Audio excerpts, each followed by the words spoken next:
And yes, your application is a single page application. You do not need to load any other page. Everything is basically the user's page, loads the JavaScript, and the JavaScript will then update your document as you go along. You don't go to another page, and that is the requirement of the assignment. It's a single page application. That doesn't mean that you can't say, okay, I'm gonna now overlay my users list. You can do that. You can do something like we have here. Okay, I want to display my users. How would you do that? You can do something like, so we have the sec user. So in here, what you can do something like, so here it says display block. Okay, maybe I want to do display. I want to do the sec user. I want to have, say, position absolute and background white, border one, yes, solid, solid black, display block. So now we have a border around the thing, and then we can do something like top is 20px, left is auto, right is auto. Let me look. No, it doesn't center it. So there are some tricks to center stuff. So left equals 20px. We might want to do something like padding 1em, and this is how you can do a pop-up. You can do a background somehow. Just do something like check users. And you can do this in JavaScript. You can set these stuff in JavaScript, or you can create a class in CSS, and you set that class, and that will update this.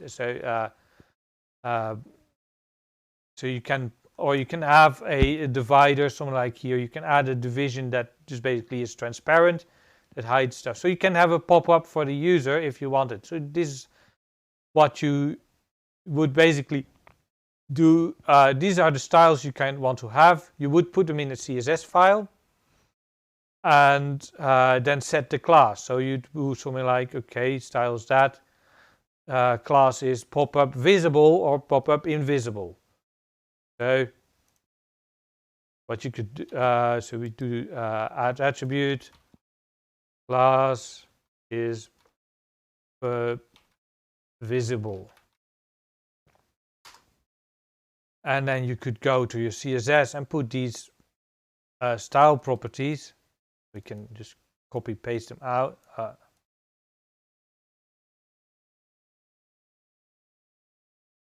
You can copy this, and then if we go to our CSS file, we can then actually do something like, okay,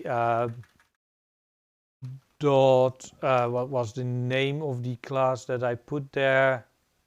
Pop-up visible, visible, and make that work. Oh yeah, neat. And that would then, when we get rid of this style attribute, it would just still have the pop-up visible, and then we can say, okay, we have a class invisible, and that will undo that one. But what we can also do is then we can create a dot pop-up invisible, and then you do something like display none, and that hides it away. But this is how you could do a pop-up and say, oh, I want to make that work for the other one as well, for new users. Well, what you do is in your JavaScript, you can just set the class property. So we add an attribute, class equals pop-up invisible. And there it's gone, but you still have a single page. So if you then click this, you would then update the you basically set the class of the user pop-up, it becomes visible, and then you have an exit button somewhere that makes it that undoes that class. And you may also want to have something that puts some background on the thing. So there's different ways in which you can make that work, and play around a little bit with with CSS to make that work, and with JavaScript. That's kind of what you can do with your, and doing this in in your browser with the editor is really helpful. Just remember, this is not saved by default, so you probably want to make sure you save it somehow. So when I do Control S, it won't actually save it. It's to the server. It shouldn't be. When we look here, this is our test.css rather than this.